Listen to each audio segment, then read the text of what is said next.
Bonsoir, je m'appelle Brennan House et bienvenue sur Worldview Week Hour. Mon invité du jour est Costi Hinn. Son nom de famille vous dit sûrement quelque chose puisque son oncle c'est Benny Hinn. Ce soir, vous entendrez le témoignage de Costi Hinn et son avertissement contre les faux enseignements du Word of Faith. Costi, merci d'être parmi nous. Oui, j'ai accepté l'invitation avec plaisir, merci. Costi est avec nous à la radio aujourd'hui et il est depuis 2 jours, aujourd'hui et hier, au programme télévisé de Justin Peters. Justin est celui qui nous a présenté l'un à l'autre.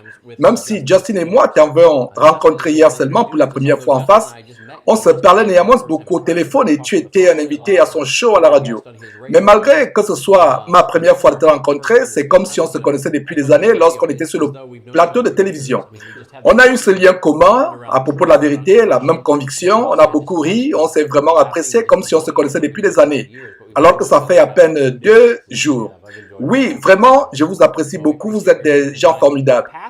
On apprécie que tu nous donnes un peu de temps. Donc, Costi est un pasteur en Californie, il dirige une église réformée, il a quitté le Word of Faith pour le Secret Sensitive Model. Ensuite, quelques années plus tôt, cette église a rejeté le Secret Sensitive Model pour une exposition des enseignements bibliques. On ne va pas discuter de tout ce soir, on va seulement recevoir pendant les 58 minutes disponibles. Pour le reste, vous devrez vous câbler sur l'émission de Justin Peters.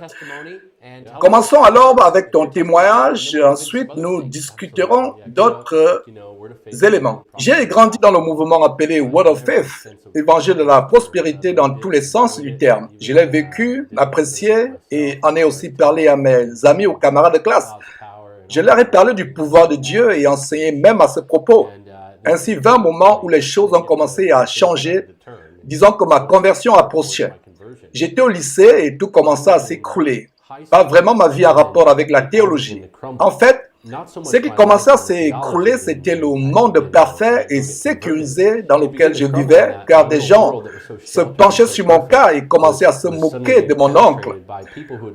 On me brimait à l'école, beaucoup disaient des trucs comme « Ton oncle est un faux pasteur, votre église est une fausse église, vous ne dites pas la vérité. » Tous les jours, on débarquait à l'école dans une Mercedes-Benz.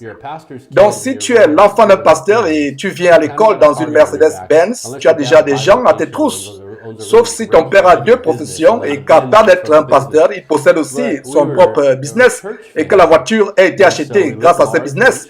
En fait, nous étions une famille d'église dont nous vivions dans le luxe comme des boss et nous voilà maintenant dans le ministère. Et ce qui est intéressant, j'ai appris dans un lycée chrétien réformé et les élèves de ce lycée me disaient tantôt « Mon père dit que ton église est une fausse église, mon père dit que ton oncle est un faux pasteur, que ton oncle enseigne des choses qui ne sont pas vraies. Ces séances de délivrance que vous faites chaque dimanche soir, le premier dimanche soir de chaque mois, tout ça ce sont des foutaises, c'est du mensonge. » J'étais encore un enfant et je défendais toujours mon oncle en leur répondant qu'il ne savait pas ce qu'il racontait, qu'on avait de la puissance, qu'on était loin, que mon oncle était un loin de Dieu et que eux, par contre, allaient dans des églises mortes et qu'ils étaient tous morts. Donc, si tu étais luthérien, baptiste, presbytérien, réformé, et si tu étais autre chose que le Word of Faith, tu étais considéré comme un chrétien mort ou une église morte ou juste comme un des haineux. Les chaînes d'information en parlaient, comme l'État de la foi, CBC l'a souligné, comme aussi NBC, Deadline ont fait un reportage sur mon oncle. Pour nous, c'était ce que je percevais étant jeune. Tout ceci constituait les preuves que Satan nous en voulait et voulait détruire notre royaume, le royaume de Hinn. Donc, nous, on croyait que c'était de la persécution, de la même manière que la Bible présente la persécution, tout comme ce qui se passe à travers le monde, comme le fait d'être chrétien entraîne autant d'épreuves. Même si ta vie est en jeu. Pour nous, les médias attaquaient Tonton Benny et nous étions brimés parce qu'on était des Hinn et parce qu'on était de véritables chrétiens. Donc, quand j'ai commencé le lycée, je voulais jouer au baseball. Comme ça, j'aurais continué jusqu'au collège en devenant joueur professionnel. Là, je n'étais pas à fond, je n'étais plus à fond dans l'église et on ne me boumait plus vraiment car tout tournait autour du baseball. C'était ça ma vie. J'ai finalement commencé dans une nouvelle école. Mais avant, j'ai fait ce vœu devant Dieu. Je voulais que le Seigneur me bénisse, que je joue au baseball à l'université. Mais il fallait que je fasse un pacte. Prier, bien sûr. Parler avec foi, ok. Mais j'allais donc me sacrifier dans le service de Dieu afin de recevoir tout ce que je voulais, c'est-à-dire jouer au baseball à l'université. Ainsi, au lieu de débuter à l'université du coup, j'ai pris une année sabbatique pour travailler avec mon oncle Benny Hinn. Donc, en fait, tu as dit, Seigneur, si tu m'aides à jouer et exceller au baseball à l'université, je vais te servir auprès de mon oncle pendant un an, c'est ça? Absolument, c'est un homme de Dieu, et je dois aller le servir, et comme ça, Dieu m'ouvrira les portes, c'est-à-dire me bénira. Tout comme on voit à présent partout, donnez à un homme de Dieu, en l'occurrence Word of Faith, et vous serez bénis en retour, entre guillemets. Donc je suis allé travailler pour lui, et mon oncle est très gentil dans ma famille, on est tous gentils de nature. Mon oncle ne m'a jamais fait de mal, il n'a jamais été agressif ou grossier, il était toujours généreux. Donc tu étais très proche de ton oncle, alors? Exactement, je l'aimais beaucoup, et l'aime toujours, il est mon oncle, et je le respectais beaucoup. En fait, tu l'admirais. Voilà, c'est cela même. Dans tous les sens du terme, il était un oint de Dieu. Il s'occupait de nous, ne se prenait pas pour supérieur comparé à nous. Il était bon envers nous. Ce n'était pas un publiciste. C'était vraiment ce que je pensais de lui. C'est mon oncle, ma famille. Même mon père, je l'aime beaucoup. On était les meilleurs amis du monde. Il était très attentionné, gentil, un bon père en tout. Et il m'encourageait et me disait qu'il était fier de moi. Donc, c'est des gens qui savaient m'encourager. These are supportive people. So this is not personal, it's theological. Absolutely. And so when I'm working for my uncle, I have that same mindset. I'm going to serve him. This isn't Donc, ce n'est pas personnel, mais théologique. Tout à fait. Alors, même lorsque je travaillais pour mon oncle, j'avais la même prédisposition qui était de le servir, car j'avais hâte de bosser pour lui. Donc, nous nous mettions alors à voyager. Nous prenions des vols avec son avion privé en parcourant le monde tout en continuant le ministère. Et très vite, je commençais à me poser certaines questions. Des questions que j'avais même en grandissant, telles que pourquoi mes amis ne veulent pas joindre notre église, puisque nous avons toujours des séances de délivrance, ou pourquoi mes amis ne reviennent pas à l'église après leur premier passage. Eh bien, c'est parce qu'on pratiquait beaucoup de choses étranges, entre autres des campagnes d'eau sainte, où mon père imposait les mains aux gens, et nous tous parlions en langue sans arrêt, du genre levez les mains et priez au nom du Saint-Esprit, commence à prier en esprit, et toute l'assemblée commençait à parler en langue. Depuis étant enfant, on t'enseignait déjà à le faire, en plus d'imposer les mains. Donc, tes amis ne voulaient vraiment pas revenir à ça, car ils disaient tous que c'est bizarre. Avec le temps, ça se comprend, car dans la Bible, les langues étaient connues et presque inutiles si personne ne comprenait ce qui se disait. Malgré tout cela, je mettais ces questions dans un coin, car on ne doit pas parler en mal d'un homme de Dieu. J'admirais mon oncle et mon père. Personne ne pouvait leur dire « tu as tort ». On devait juste les suivre dans ce qu'ils enseignaient, car après tout, ils étaient loin. Et peut-être que Dieu faisait quelque chose que personne ne comprenait.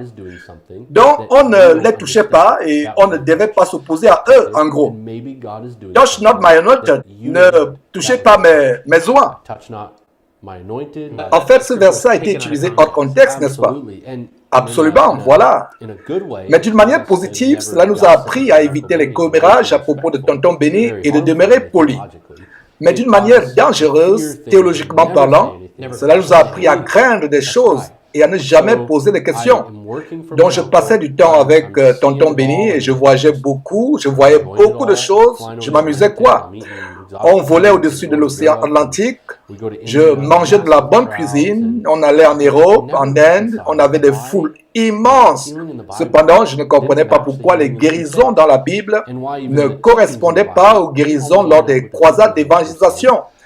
Et aussi pourquoi les enseignements de la Bible étaient parfois différents des enseignements dans les croisades.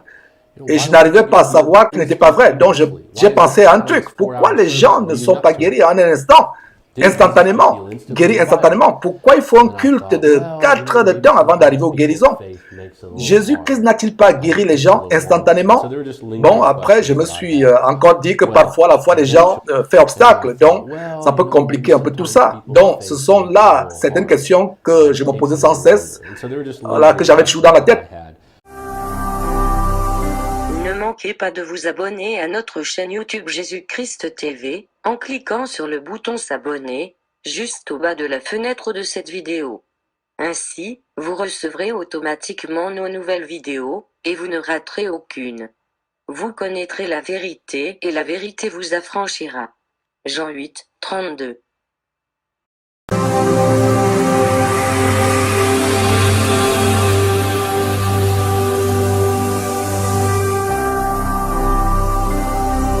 Jésus-Christ TV,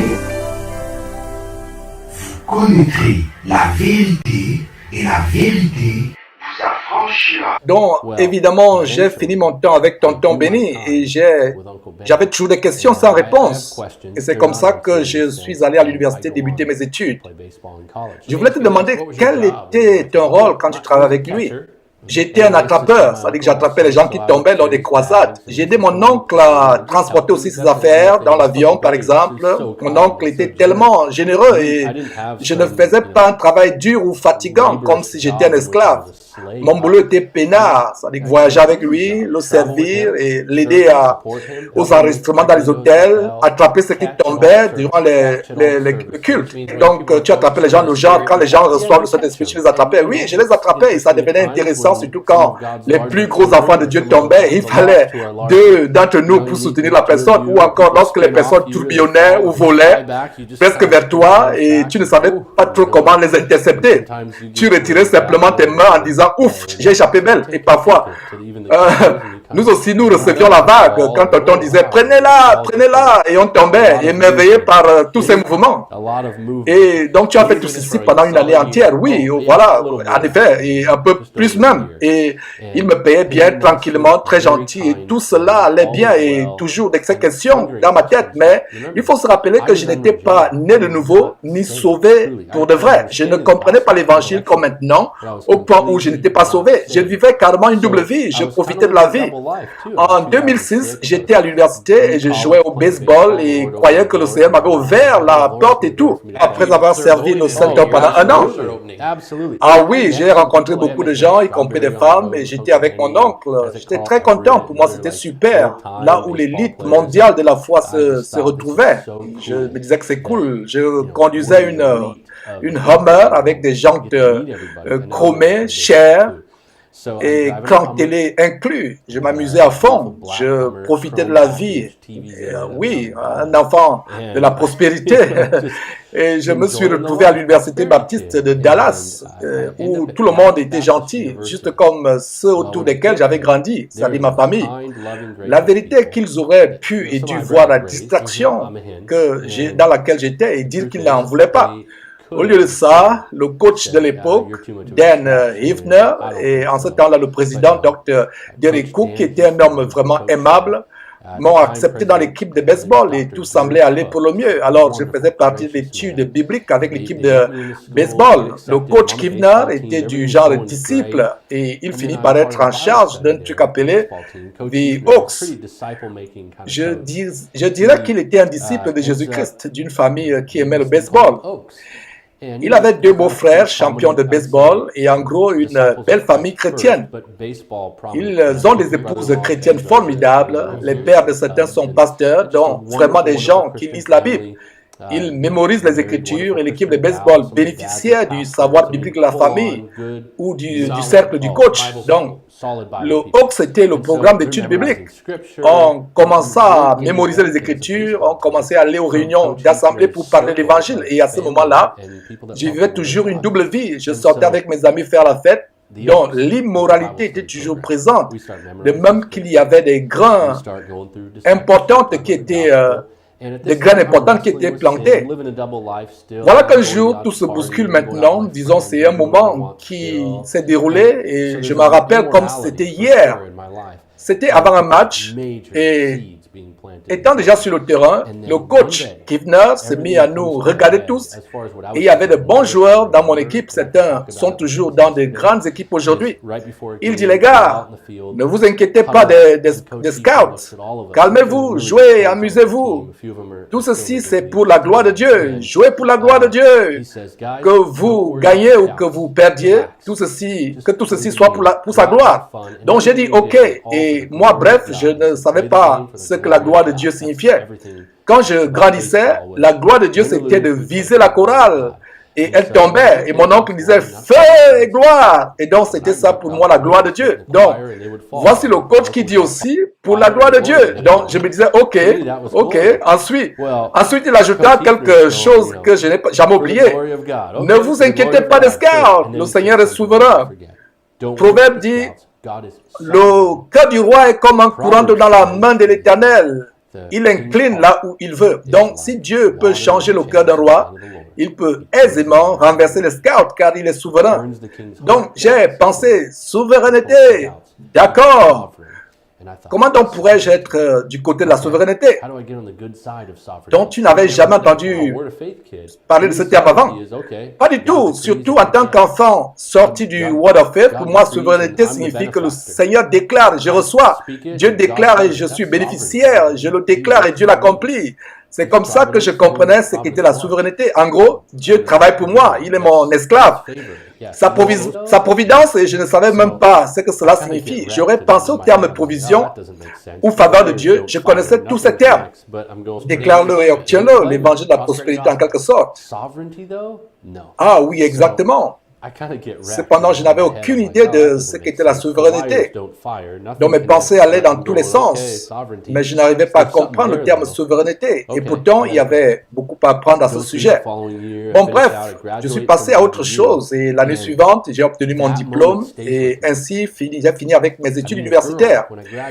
Au même moment, j'ai rencontré une fille qui s'appelait Christine. On a commencé à sortir ensemble. Juste pour la petite histoire, nous sommes mariés à présent. Donc, elle était vraiment super, quoi. Elle avait 21 ans et étudiait à Azusa Pacific. C'était une nouvelle convertie qui apprenait et grandissait dans la foi grâce aux classes auxquelles elle assistait. Ces classes lui avaient fait prendre conscience qu'elle avait besoin du Seigneur Jésus dans sa vie et qu'elle devait s'éloigner du péché et totalement donner sa vie à Dieu. En fait, c'était un bébé spirituel qui ne savait pas comment grandir dans l'assemblée, la foi, et elle avait besoin d'aide comme chaque nouveau converti en a besoin. Donc, quand on a commencé à se fréquenter, je lui enseignais des choses élémentaires telles que l'évangile, la Trinité, et je savais tout ça parce que j'avais grandi dans l'église, bien évidemment. Bien sûr, il y avait des additions théologiques du Word of Faith. Je n'entrais pas dans les sujets à propos de la nature de Satan, ou Jésus prenant la nature de Satan sur la croix, ou lui expliquait des trucs comme quoi Jésus n'était pas vraiment Dieu, qu'il avait fait des miracles en tant qu'homme et non fils de Dieu. Et ton oncle a été filmé plusieurs fois enseignant ces choses. C'est la même chose à la télévision. Oh, et comment que Jésus était un homme et plus tard devint Dieu et qu'il a battu Satan étant homme et avec l'aide des hommes et qu'il n'était pas né de nouveau. Oui, né de nouveau. Bill Johnson enseigne aussi ces hérésies.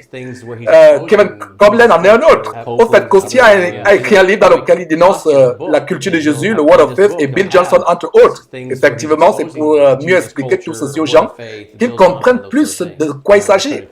Donc, j'ai aidé Christine à comprendre les rudiments de la foi chrétienne, et malgré que je ne connaissais pas tout ce qui concerne la foi et tout ce qui a été mentionné plus tôt. Alors, elle apprenait et grandissait, et ce qui devait arriver arriva. J'ai commencé à apprendre et à grandir. Ma famille n'était pas vraiment enthousiaste à propos de notre relation, et voici la raison. Je leur avais dit que je fréquentais une fille bien et je voulais la leur présenter. Ils m'ont demandé, est-elle remplie du Saint-Esprit? J'ai dit, oh là là, ne recommencez pas avec vos histoires là, les gars. Ok, bon, oui, elle est remplie du Saint-Esprit parce que pendant la conversion, quand on reçoit Jésus-Christ dans sa vie, on reçoit le Saint-Esprit. J'ai eu mon diplôme dans une école baptiste, donc ça au moins j'étais au courant. J'étais arrivé au point où je ne pouvais plus parler en langue sans interpréter. Donc tes parents ne s'inquiétaient pas du fait que tu allais dans une école qui enseignait la Bible. C'était ça même la blague. Quand je rentrais à la maison, il n'y avait plus de parler en langue ni d'interprétation. Ils disaient, oh non, les baptistes ont gaspillé. Voici une conversation que j'ai eue avec mon oncle quand celui-ci avait entendu que j'avais été admis à DBU Dallas Baptist University. Tu sais quoi, Costi, les baptistes enseignent des mots solides.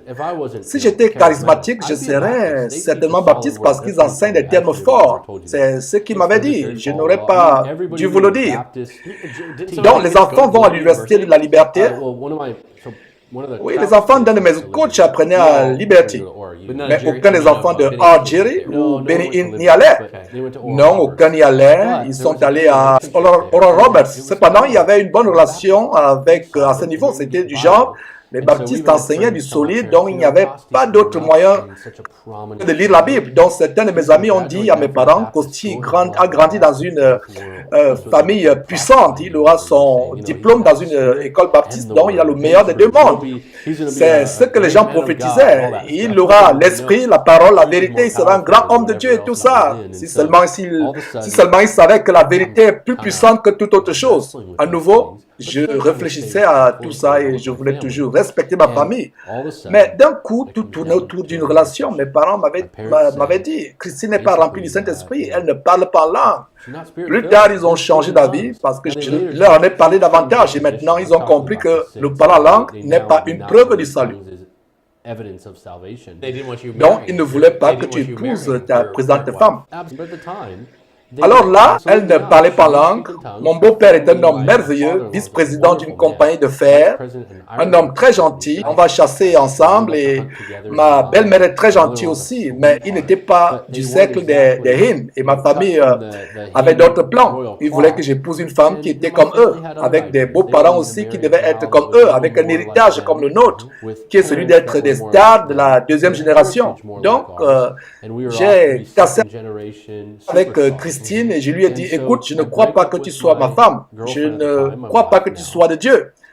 Je n'ai jamais oublié cette seconde phrase. On était assis dans un terrain de stationnement, parking. On parlait, je me détachais d'elle. C'était la fin en fait. Et un mois plus tard, j'étais à bout. Et un mois plus tard, j'étais à bout. J'ai parlé à maman et lui ai dit que je ne pouvais pas juste me marier avec une inconnue comme ça pour nous faire plaisir. J'en ai marre. Christine est celle qui me convient. Donc, je recontacte Christine et on se retrouve autour d'un plat. Christine, toujours charmante, gracieuse, me dit, Costi, je pense que tu aurais appris de cette expérience de toute façon. Je suis heureuse que tu m'aies rappelé pour qu'on discute. Cependant, je crois que tu dois apprendre à prendre des décisions toi seul. Agis en homme et pas selon ce qui convient à ta famille. Cela marqua un autre moment important dans ma vie. Après la souveraineté de Dieu, devenir un homme. Du coup, mes parents ont un peu fléchi, mais ont ajouté, on va amener Christine au culte de Tonton Benny. On va l'amener au service du Vendredi Saint et on va lui imposer les mains de sorte qu'elle reçoive elle aussi ce que nous avons. En fait, en tant que parent, si tu ne peux pas le battre, joins-toi à lui. Si tu ne peux pas empêcher ton enfant, à se marier à quelqu'un, laisse tomber et aime-les. Supporte-les, établis même un semblant de relation. Alors, au fil du temps, le plan était d'arranger Christine, arrangeant te guillemets. Donc, il fallait amener Christine à une des séances de votre oncle de façon à ce que, oui, tu as tout compris. Donc, mon père et tous ces instants qui consistaient à imposer les mains, pitié de ma femme, elle a tout fait comme il fallait. Elle est tombée, elle a mis ses mains en l'air et elle est tombée, trébuchant sur ses talons même. Donc, elle essayait d'être slain in the spirit, frappée dans l'esprit. Ah oui, en effet, elle m'a avoué que l'expérience qu'elle a faite était effrayante et elle s'est sentie bizarre, comme si c'était une présence démoniaque qui était là. Je n'ai jamais vraiment dit cela. Mais en ce moment-là, elle était déjà une véritable croyante, non? Oui, elle était. Et si tu me demandais maintenant, toi, tu penses qu'il s'agissait de quoi? C'est très simple. Un vrai croyant qui plonge dans cet environnement devrait se sentir vraiment inconfortable et avoir la conviction que cela ne vient pas de Dieu et que ce sont les ténèbres et non la lumière. Ce n'est pas ma place ici. Christine se disait, non, est-ce la voix du Seigneur? Moi, j'étais déjà habitué à tout cela, mais pas elle. Je n'étais pas croyant en ce moment, là, n'est-ce pas? Non, on est censé tomber et tout. Donc, quand elle est tombée, je me suis dit, ok, génial, elle reçoit aussi ce qu'il faut. Et tout le monde serait content. Je voulais juste que tout le monde soit heureux et qu'on nous laisse la paix. que tout le monde s'entende bien. Ensuite vint la partie du parler en langue. Il y avait des conférences telles que des conférences pour la jeunesse et on passait des bons moments. Et voici une femme qui vers la fin du service fait appel à la repentance et tout. Elle dit, élève ta voix et prie en esprit, bouge tes lèvres et dis tout ce qui vient du bout de tes lèvres, blablabla, blablabla. Elle voulait enseigner comment parler en langue en fait. Oui, à tous ces enfants devant nous, ma femme et moi, vraiment pitié de ma femme. Elle est d'accord pour que je partage ces choses, car c'est la vérité. Elle lève sa main en l'air, car elle a appris que c'est un signe d'abandon, et tout le monde le faisait autour de nous. Il tremblait et faisait des trucs bizarres. Ma femme, toujours les mains en l'air, essayait de regarder et imiter. C'est comme ça que je voyais son menton bouger, et elle essayait de parler en langue. Sur le coup, je me disais, waouh, elle y arrive, ça va marcher, oh là là, j'ai hâte que mes parents voient ça. Attends, elle parle en langue là. Problème réglé, je vais épouser cette fille et vous ne pourrez plus m'en empêcher. C'est bon là, le fiston est prêt, personne ne peut plus dire quoi que ce soit. On ne peut plus dire à Roméo de ne pas avoir Juliette, c'est fini tout ça. Et il fallait qu'elle soit remplie du Saint-Esprit et parle en langue pour que tout le monde soit content. Quelque temps après, elle disait qu'elle ne comprenait pas elle ne comprenait rien de cela et qu'elle n'était pas heureuse à propos de tout ce qui se passait.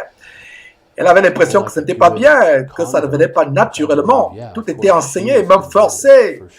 Bon, comme une bonne convertie, bien sûr, je croyais qu'elle avait été bien convertie. Elle lisait les Écritures et se sentait condamnée. La pauvre, elle ne connaissait même pas encore bien la parole et personne ne l'avait vraiment pas accompagnée dans sa marche avec Christ. Mais le discernement, la condamnation et le Saint-Esprit sont assez pour un chrétien, un croyant, pour qu'il ou elle comprenne qu'il y a quelque chose qui n'est pas clair. Donc, elle s'était rétractée et un jour, elle vient me dire qu'elle a compris un truc. Costi, je ne crois pas que j'ai un problème. N'est-ce pas l'apôtre Paul? Attends, je vais te le montrer. Est-ce qu'il n'y avait pas quelque chose comme ça? Mais tous ne parlaient pas langue. Il y a quelque chose comme ça dans la Bible. Et je réfléchissais, oui, peut-être, en effet, je ne sais pas, parlons-en un tout petit peu. Corinthiens chapitre 12, elle me le montre et je commence à comprendre certaines choses. Des éléments me reviennent à l'esprit et comme j'avais appris à l'Université baptiste de Dallas, plusieurs points dans l'intervalle de 4 à 5 ans. Donc, toutes ces graines qui avaient été plantées au courant de ma vie ont fait que je commence à réaliser qu'effectivement, Paul avait dit que tous ne parleraient pas en langue, tous n'auraient pas les dons de guérison, d'interprétation et tout cela. Christine avait raison, les Saintes Écritures avaient raison. Donc je me suis rétracté et vraiment, pour ma famille, ce n'était pas assez. C'était la doctrine que nous connaissions, nous étions attachés depuis des générations. Là, je commençais à être différent, à me détacher de cela, ce qui n'était pas normal car on fonctionnait comme une mafia dans le ministère. Personne ne doit être critique de la famille ou quitter la famille. Le sang est plus épais que la famille. La famille est plus importante que la doctrine. En tout, tu ne dois pas te détourner de ta famille. Je ne connaissais pas les paroles de Jésus dans Matthieu chapitre 10 et il dit qu'il est venu apporter l'épée et non la paix, qu'il va mettre à dos père et fils, mère et fille. Je n'avais jamais vraiment réfléchi à Matthieu chapitre 12. Qui sont ma mère et mes frères, ce sont ceux qui entendent mes commandements, les commandements de Dieu, qui entendent les commandements de Dieu et les gardent. Donc pour moi, les Écritures devenaient vivantes. Et c'est ma femme qui m'avait aidé à ouvrir les yeux. Donc on faisait un ministère au Canada et les questions venaient maintenant au galop. L'orage se formait, la tempête arrivait. Ma femme passait des moments difficiles. Et quand il y a des problèmes de doctrine, ça cause des divisions au sein de la famille. C'était très dur. Donc, un ami à moi m'a appelé depuis la Californie. Nous sommes tous deux fans du hockey. Et je suis Canadien en plus. Donc, il me saluait et tout. Coucou, comment ça va de ton côté? Je répondis, ce qui se passe ici est grave. Ma femme ne peut pas parler en langue. Elle tombe et ressent des sensations bizarres. Ça ne va pas du tout. La situation était telle que j'essayais toujours d'aider à l'église, mais papa et moi avions à présent des différends à ce propos. Papa était un peu plus âgé et moi plus jeune. J'essayais de faire revivre ce sentiment qui nous unissait et au moins penser à l'avenir ensemble dans cet environnement. Mais ça n'allait pas du tout et il m'a dit, bon, à chaque fois que tu me verras, ne me blesse pas s'il te plaît, il s'agit de mon cœur. Tu dois arrêter de te prendre pour mon héros et arrêter de te comporter comme si tu étais mon sauveur dans cette église. Cesse tout ça et deviens plutôt le héros de ta femme. Concentre-toi sur ton premier ministère qui est ton mariage, ta femme. Ce discours m'a étonné et réveillé. Il était temps que les choses changent. Je ne savais pas quoi faire et priais en demandant au Seigneur quelle direction emprunter. J'étais perdu. J'ai dit à ma femme que j'étais prêt à aller n'importe où et même prêt à tout pour l'honorer. Et j'ai regardé dans Éphésiens chapitre 5 et 1 Pierre chapitre 3. Je cherchais partout dans la Bible les enseignements sur comment traiter sa femme en tant que croyant. Du moins, je pensais l'être. C'était la première fois que j'entendais que mon premier ministère était ma famille, donc ma femme. Car je n'avais pas grandi en écoutant cela. Mon père fréquentait ma mère, ensuite ils se sont mariés et leur mariage était un bon mariage. Fin de l'histoire. Mais mon oncle Benny se concentrait surtout sur son ministère. Sa famille n'était pas sa priorité car tout tournait seulement autour de son ministère. Son ministère était sa femme, sa maîtresse. Alors voici un nouveau mystère qui s'installait en moi. Pendant que le Seigneur travaillait mon cœur, voici une église en Californie dans laquelle j'avais plusieurs amis qui m'appellent une semaine après et me disent « Au fait, il y a une position vacante en tant que pasteur des jeunes. Est-ce que ça t'intéresse? On peut te payer quelques centaines de dollars chaque mois, même si ce n'est pas beaucoup. Tu as besoin d'un travail. Même si ça ne va pas trop t'aider à t'occuper de ta femme. Viens quand même. » Ça nous a amusé, ma femme et moi, mais nous avions sauté sur l'occasion et quitté le ministère de mon oncle et ma famille. Alors j'arrive dans cette église, tout est cool, tenue relax, t-shirt en forme V, pantalon jean serré, on était en Californie maintenant. Cycle sensitif, sensible au secret. Oh, bien sûr, malgré les tenues relax et tout, il fallait être discret à propos de certaines choses, bien évidemment. Ce qui devait être partagé était plein en réserve. Je suis donc arrivé dans cette église un an après qu'elle avait ouvert. On était vraiment chaud pour accomplir le boulot et nous accueillons même différentes dénominations lors des événements. C'était une sorte d'environnement écuménique. Donc, nous voici impliqués dans une mission de sauvetage. Puis-je te la raconter? Oh oui, je t'en prie, vas-y. Donc, on a commencé à prêcher aussi, on exposait certaines dérives, mais tout en restant ouvert au message d'autres dénominations.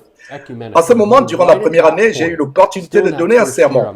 Donc, pense au fait qu'il y ait des changements qui sont déjà en train de s'opérer, même s'ils ne sont pas encore vraiment visibles.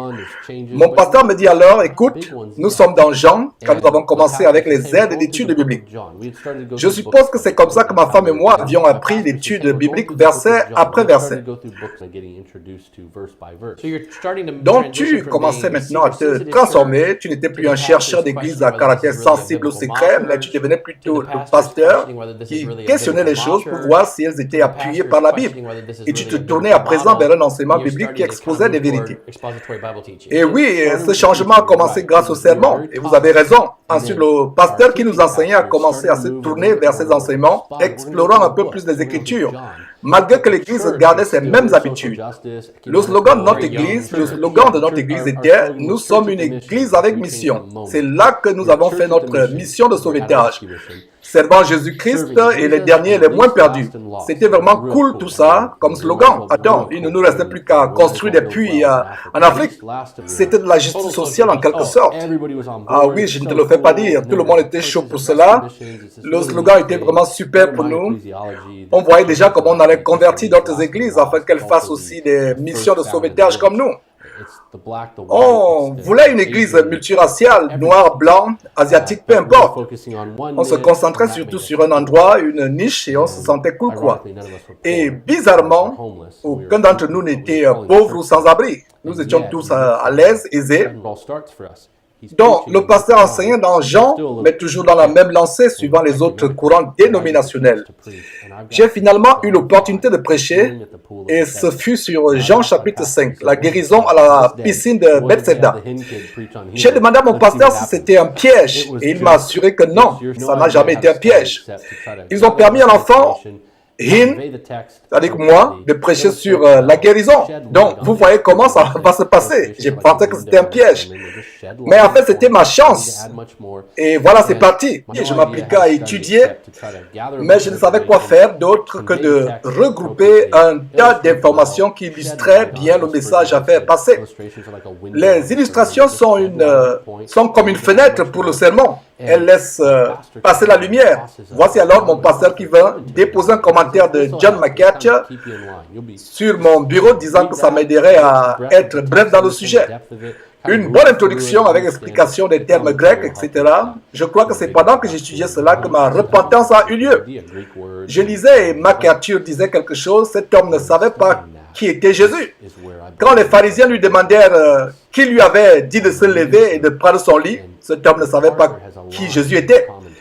Il ajoutait alors que c'est là que réside le plus grand secret des hommes opérant des guérisons. Crois un peu seulement et tu seras guéri. Ça m'a époustouflé au point où je n'en revenais pas. J'étais choqué. Donc on avait tort sur toute la ligne. On désignait ma famille les Hin. Nos enseignements étaient faux. Et il n'y a pas de discussion à propos de dons ou quoi que ce soit. Nous avions tort de mentir aux gens que s'ils croient juste assez, ou un peu, Dieu les guérirait. C'était complètement faux. Je le réalisais pour la première fois. Oui, parce que l'homme avait été guéri sans même savoir qui était Jésus. Ah oui, tu as raison, c'est ça. Il ne connaissait pas Jésus et d'autres choses ont commencé à sortir de l'ombre aussi et par la suite, mes yeux s'ouvraient. Voilà pourquoi je crois que c'était à ce moment que ma repentance prenait place, la conversion d'un cœur mort, soudainement revenu à la vie. Éphésiens 2 nous dit, nous sommes morts par nos péchés. J'étais mort et tout à coup la parole se révélait et me sortait des ténèbres. Je me souviens que je lisais à travers le texte dans Jean chapitre 5. La multitude était là, je répète, la multitude. Mais il n'y a eu qu'un seul homme qui a été guéri. Alors que nous avions l'habitude de dire aux gens que la volonté de Dieu était de guérir tout le monde. Et que Dieu guérirait tout le monde, que Dieu pouvait guérir tout le monde.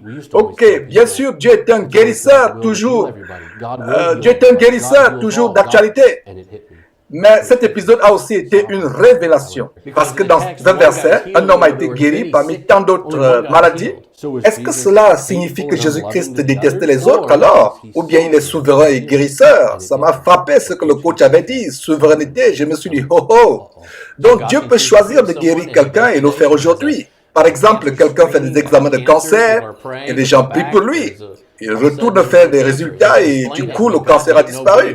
On ne peut pas se l'expliquer, mais c'est Dieu qui agit et non Bénéhine. Dieu peut toujours faire des miracles, le salut est un miracle. Alors tu ne doutes pas des miracles et je ne doute pas des miracles non plus. C'est juste que nous ne croyons pas qu'il y ait des prophètes ou des apôtres spécialisés en faisant des miracles parmi les hommes de nos jours. C'est vrai, personne ne l'utilise, sinon au lieu de l'exercer de la même façon dont les hommes l'enseignent, ils l'utilisent comme s'il s'agissait de quelqu'un plein de compassion. En fait, si tu es plein de compassion, tu l'es, c'est ton don. Point final. On ne te l'apprend pas à exercer. C'est plutôt du genre, tu te la pousses maintenant, ou tu te vantes. C'est donc du genre, tu te vantes. J'ai le don de guérison. Tu vas dans un hôpital, au nom de Jésus-Christ, boum, guérison instantanée. Alors que jusque-là, il n'exerce pas la parole de Dieu, il ne la pratique pas. Ce n'est pas ce qu'on appelle don. Est-ce que Dieu guérit? Oui, mais tu as raison de dire que c'est pas juste de l'exercer. Et il y a autre chose à ce propos toujours, comme j'avais remarqué dans le passage où Jésus avait guéri l'homme instantanément, il lui a dit, lève-toi et marche. Prends ton lit et voilà le gars parti. Je me suis dit, comment? Et aujourd'hui, on a des cultes de 4 heures de temps. On doit créer une atmosphère propice avec une musique spéciale. Nous devons jouer la musique longtemps. Nous devons faire aligner les gens, les mettre en rang et leur dire, Dieu va étendre sa main sur toi ce soir. Ah non! On n'a pas besoin de faire tout ce cirque si on a vraiment reçu le don de guérison. C'est comme ça que j'allais dans les Écritures et remarquais que Jésus guérissait instantanément. Sauf une fois dans Marc où il a dû prier sur l'homme aveugle 2 fois. Et ensuite, que fit-il? Il va enseigner à ses disciples quelque chose à ce propos. Il a prié 2 fois pour cet homme expressément. Il voulait enseigner quelque chose. Là, c'était une exception car la norme était pour Jésus de guérir instantanément. Dans notre monde, c'est-à-dire celui des Bénéhines, il ne pouvait y avoir de guérison instantanée. Donc, pour moi, tout ça était faux. Donc, avec tout cela, j'ai commencé à me lamenter car je devais prêcher ce sermon dans 3 jours et là, j'étais vraiment mal. Je crois que je m'arrachais les cheveux pendant ce temps où je gueulais, où je criais. Et je criais en me rendant compte que j'avais cru à un mensonge aussi cruel. J'étais loin. J'essayais de rectifier tout cela après présent. Dieu est souverain. Je me souviens qu'il y avait un ancien de l'église, son nom était Gerald Bert, et il me regardait juste en souriant et il envoyait des messages à d'autres anciens de l'église, du pasteur Tony, celui qui m'avait permis de prêcher, que tu connais les prières de ces hommes. Comme ils guident, ils sont juste là, souriants, comme pour dire, on se comprend, on avance, on est ensemble, il n'y a rien de super, c'est juste une autre brebis, quoi. Mais ils ont commencé à remarquer cette transformation en toi, non? Oui, puisqu'on est tous ensemble, on observait seulement comment Dieu changeait les choses dans ma vie, dans leur vie, dans l'église même.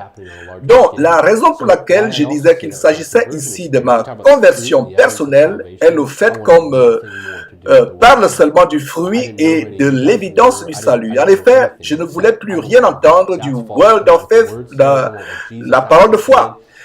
Je ne savais pas qui ils étaient, ni ce qu'ils enseignent. Tout ça était faux pour moi.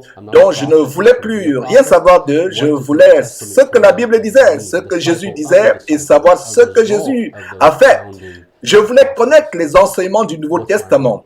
Je voulais savoir quel était mon rôle, ma mission, et je voulais la remplir parfaitement. Je ne suis pas un apôtre et je ne serai pas un apôtre. Je ne suis pas un prophète et je ne serai pas un prophète. Qu'est-ce que le Nouveau Testament me demande de faire en tant que disciple des disciples? Quel est mon rôle? Comment ta famille a-t-elle réagi à tout ceci? Je peux dire 50%, 50-50. On a toujours de bons rapports familiaux à ce moment. On avait toujours de bons rapports familiaux à ce moment-là parce que je n'avais pas encore la totale compréhension des choses bibliques. Je savais juste qu'on avait tort. Donc, maintenant que tu savais ça et que tu es là sur le plateau et récemment tu as enregistré 12 programmes de 30 minutes avec Justin Peters, tu es sur le plateau avec nous aujourd'hui en live sur 35 chaînes télévisées et ça va atteindre plus de 175 000 abonnés. Et ta famille sait sûrement que tu as eu des entretiens avec Justin qu'on a montrés sur nos chaînes. Clairement, ta famille est au courant de tout ça, ce que tu es en train de faire maintenant, n'est-ce pas? Oui. Alors, comment ils réagissent à tout cela? Bon, une fois de plus, comme je vous le disais plus tôt, les liens de sang sont forts. Ma famille n'apprécie pas le fait que je sorte de l'ombre pour exposer la vérité publiquement. Mon ministère n'est pas fondé sur une approche anti-Benny ou l'anti-charismatique ou l'anti-quoi que ce soit. Maintenant, je suis un pasteur qui prêche la vérité et qui repousse le mensonge. Donc en fait, les parents essaient de voir ça comme n'étant pas à propos de Benny Hinn, mais plutôt à propos de la vérité qui doit être prêchée.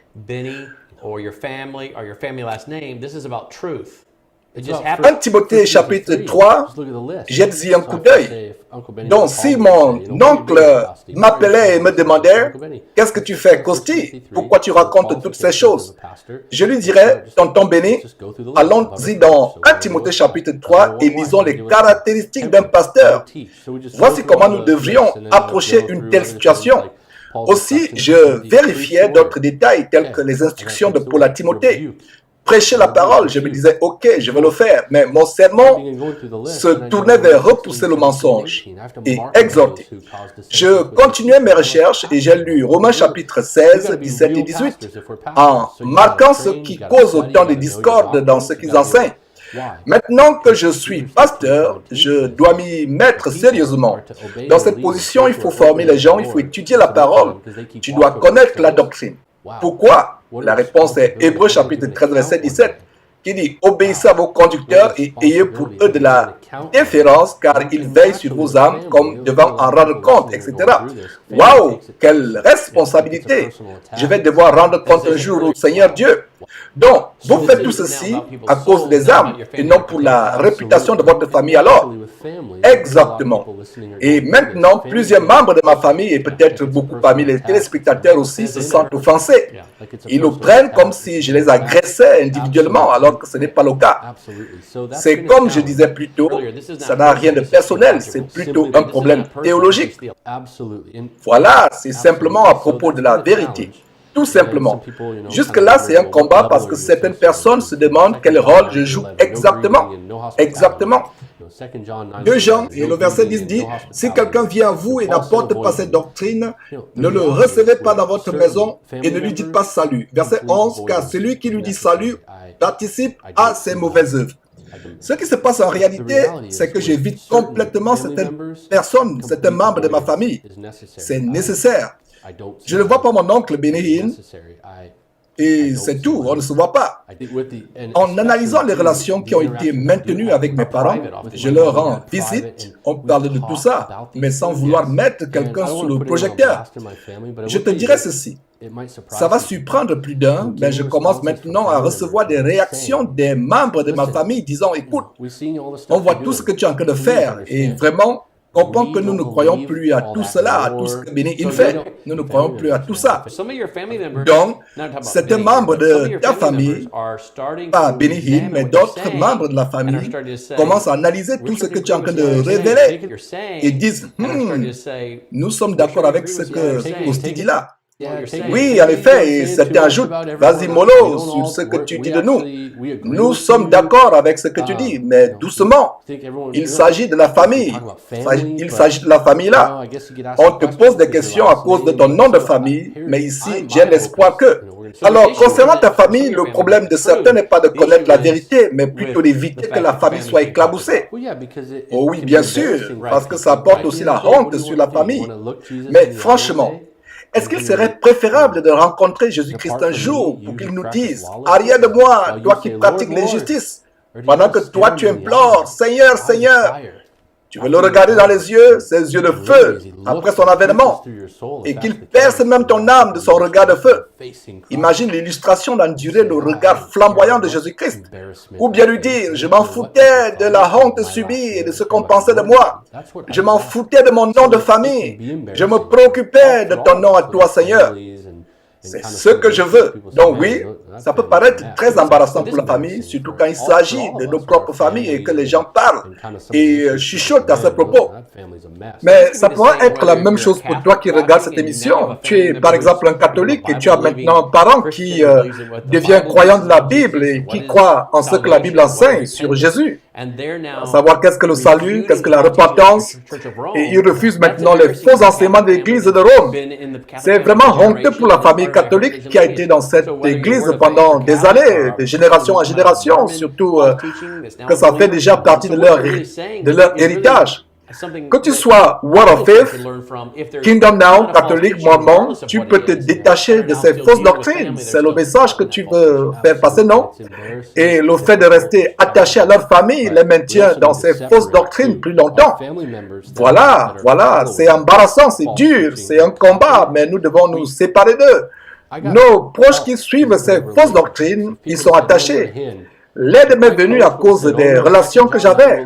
Si les gens me disaient non, tu es un Hinn, ou si mon coach m'avait dit 2 Jean, verset 9 à 11, pas de salutation à ton égard, petit Hinn, et l'avait mal interprété, qui alors m'aurait aidé? Je n'étais pas un faux pasteur, mais j'étais un fidèle. Donc, même les proches doivent supporter la vérité et ne pas s'inquiéter de la honte qui vient avec cela, ou ce à quoi les gens pensent. Il ne faut pas aussi complètement tourner le dos aux gens. Gardons une certaine relation pour être capable de partager avec eux. Mais comme je l'ai dit, je garde mes distances. Je ne vais pas appeler mon oncle Benny Hinn et juste lâcher tout comme ça d'un coup. Non. Il est dans le faux et je crois qu'il le sait d'une manière ou d'une autre. Mais en même temps, plusieurs proches dont mes parents l'ont suivi aveuglement dans ce mouvement. Donc je garde un semblant de relation, dans le but d'évangéliser surtout. C'est un devoir. Nous devons évangéliser coûte que coûte. Il y a quelques semaines, j'ai discuté avec mes parents et on a eu une bonne conversation sur l'évangile et c'était tout. Je continue de prier pour eux, ils m'aiment, moi aussi je les aime, mais il y a d'autres proches qui sont très impliqués dans Bethel. On ne se parle pas vraiment. Alors, tu parles de l'église de Bethel à Redding, en Californie, de Joe Johnson. Oui, voilà. Centré autour de Jésus, autour de Jésus-Christ, une nouvelle réformation apostolique. Exactement. Ils y sont à fond et j'ai un proche qui travaille avec Todd White Beaucoup d'entre eux sont toujours dans ces choses-là et ils m'ont tous bloqué sur les réseaux sociaux. Aucun ne veut m'adresser la parole, mais si seulement ils avaient des questions à poser, je leur ouvrirais ma porte, grand comme ça. Même au boulot, je les recevrai. Quand je suis en pause, je décoche mon téléphone à chaque fois que quelqu'un a besoin d'aide. Ou même si la personne vient juste, ou même si la personne veut juste être éclairée sur certaines questions. On discute de la parole de Dieu tranquillement. C'est la parole qui le veut. Jude a dit, arrache-les, aie pitié de certains. C'est une mission de sauvetage là. Donc, laisse-moi te poser quelques questions rapidement. Pour beaucoup de nos téléspectateurs, tout ceci est nouveau et ils ont des millions de questions. Donc, si une question est inconfortable, tu peux le dire et on passera à la suivante. Ok, ça marche. À ton avis, qu'est-ce qui encourage tous ces faux pasteurs tels que Joyce Meyer ou ton oncle Benny Hinn ou Copeland? Qu'est-ce qui les pousse à faire ça? Est-ce de l'argent? Est-ce l'argent, la gloire? Est-ce qu'ils croient ce qu'ils enseignent eux-mêmes? La vérité, c'est que l'argent, le pouvoir et ensuite les ténèbres. Certains d'entre eux disent, je crois, et les Écritures l'enseignent, qu'il y a ceux qui trompent et ceux qui sont trompés. 2 Pierre aussi parle des faux pasteurs ainsi que tous les pitres de Jude.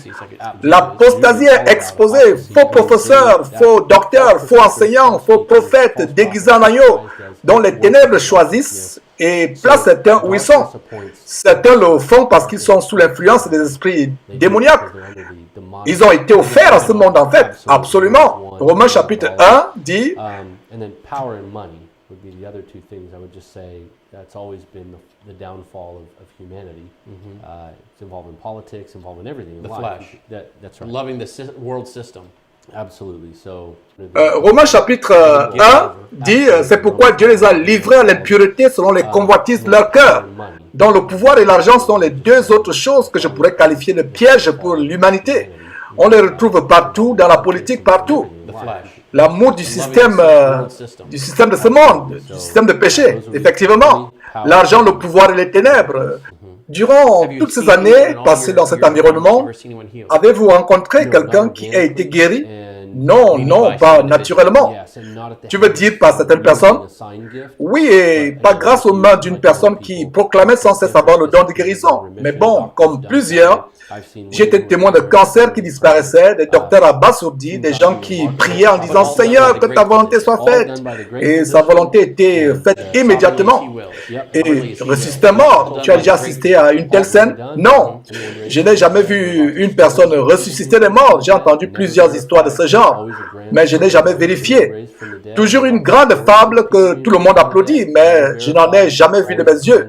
Dans les entretiens que nous avons eus avec Justin, qu'on va diffuser dans quelques semaines, tu vas discuter des sujets tels que ne touche pas aux oins de Dieu. Tu vas aller en profondeur dans la théologie avec Justin, n'est-ce pas? Oui. Donc, logiquement, tu vas aborder énormément les arguments pour contredire les enseignements du Word of Faith ou le Kingdom Now sur le plateau avec Justin. Oui, et l'un des points principaux sera de répondre aux questions telles que pourquoi Bethel est-elle dangereuse? Pourquoi Bethel est-elle dangereuse? Pourquoi Bill Johnson et la nouvelle réformation apostolique sont des systèmes de doctrine hérétiques qui contaminent beaucoup d'enfants, et ça inclut Mike Biker. Oui, étant du 21e siècle, je vois ça plus qu'avant dans ma génération. C'est l'émotion, la musique, et on aime tellement notre musique, on aime les émotions. On ne veut pas être froid et sec, quoi. C'est tout ça qui nous attire et nous retient dans ces choses. Les gens de notre génération aiment le show et du coup, quand il n'y a pas tout cela, la bonne musique, oh voilà encore, peut-être tout enseignement où il n'y a pas de musique ou toute personne qui prêche la véritable parole, ils disent ah voilà, ce fou-là. Donc on répond à la grande question qui est de savoir ce que Bill Johnson enseigne et pourquoi c'est hérétique. Et je paraphrase les termes de ses livres et enseignements pour répondre à ces questions.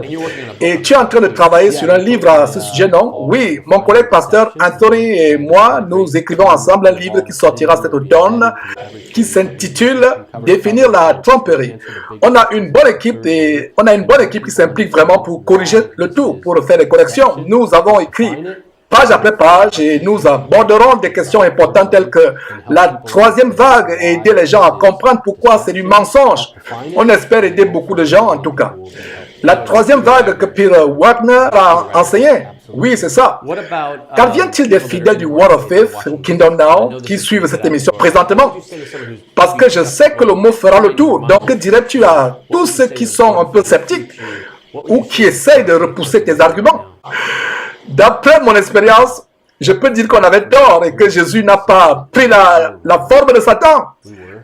Contrairement à ce que Béni enseigne, Jésus était un homme et le Fils de Dieu. Les Écritures le disent clairement. Il n'a pas fait des miracles en tant qu'homme qui avait une relation juste parfaite aux yeux de Dieu. Il a accompli les miracles en tant que Fils de Dieu.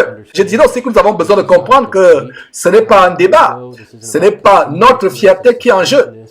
Je préférerais bénir le Seigneur, louer le Seigneur avec quelqu'un qui sort tout juste du Word of Faith et qui dit « Ok, je ne me sépare pas complètement d'eux, je reste ouvert et prudent, mais qui du moins abandonne les faux enseignements sur Jésus. » En fait, ce n'est pas parce que tu ne crois pas seulement par la langue comme signe, mais ce que tu dis, c'est que tu as des amis pentecôtistes charismatiques qui rejettent complètement le mouvement de la foi de Word of Faith. Exactement. Et tu as toujours des rencontres avec eux sur des sujets importants tels que le salut. Donc ce n'est pas à propos de gagner un débat sur les dons ou par la langue. Ton souci c'est de corriger les faux enseignements sur Jésus, l'évangile faux et toutes ces choses hérétiques qui se passent dans le Word of Faith. Voilà, j'ai dit, revenez-vous du Word of Faith, revenez à l'origine, à l'évangile pur de Christ, c'est-à-dire la sainte doctrine, qui est Jésus, la compréhension du salut. Toutes ces choses doivent être enseignées et arrêtez d'enseigner que Jésus était né de nouveau comme Béni l'enseigne de manière hérétique puisque c'est des choses hérétiques. Et il y a également Bill Johnson qui enseigne ces choses. Exactement, c'est la Trinité, on ne s'amuse pas avec ça. Retournons au christianisme original du 1er siècle. S'il y a des groupes qui ne sont pas d'accord, ok, discutons-en. Retournons à l'essentiel en un mot.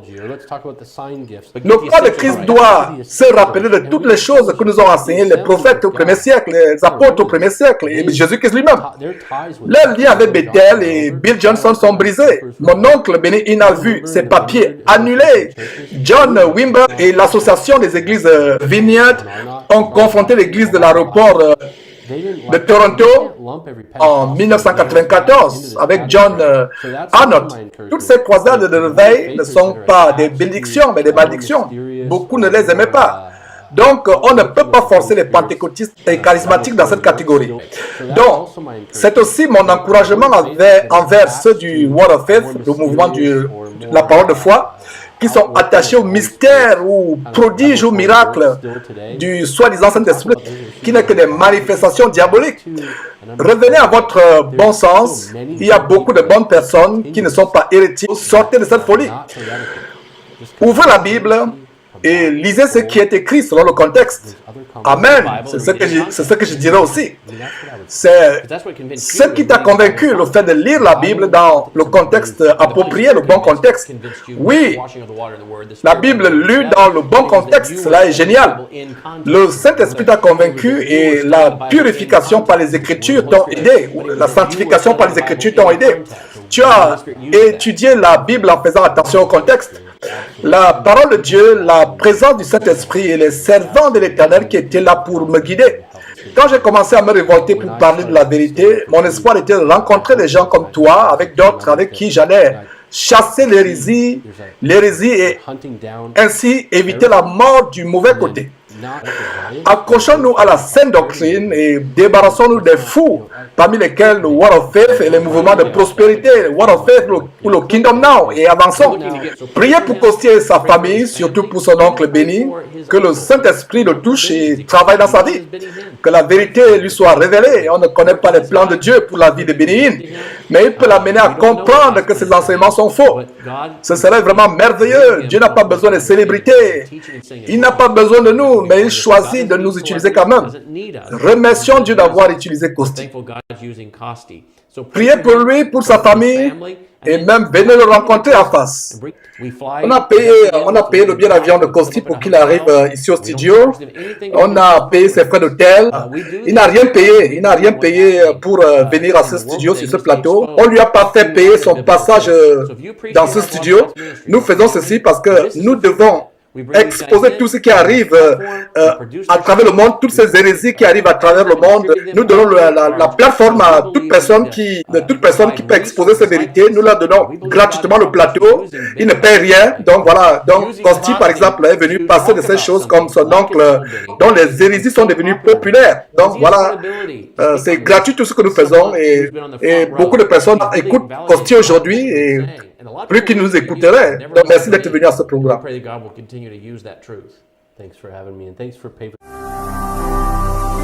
Ne manquez pas de vous abonner à notre chaîne YouTube Jésus-Christ TV, en cliquant sur le bouton s'abonner, juste au bas de la fenêtre de cette vidéo. Ainsi, vous recevrez automatiquement nos nouvelles vidéos, et vous ne raterez aucune. Vous connaîtrez la vérité, et la vérité vous affranchira. Jean 8, 32.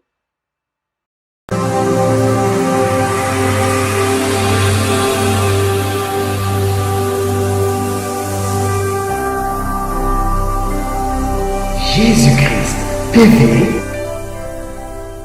vous connaîtrez la vérité et la vérité vous affranchira.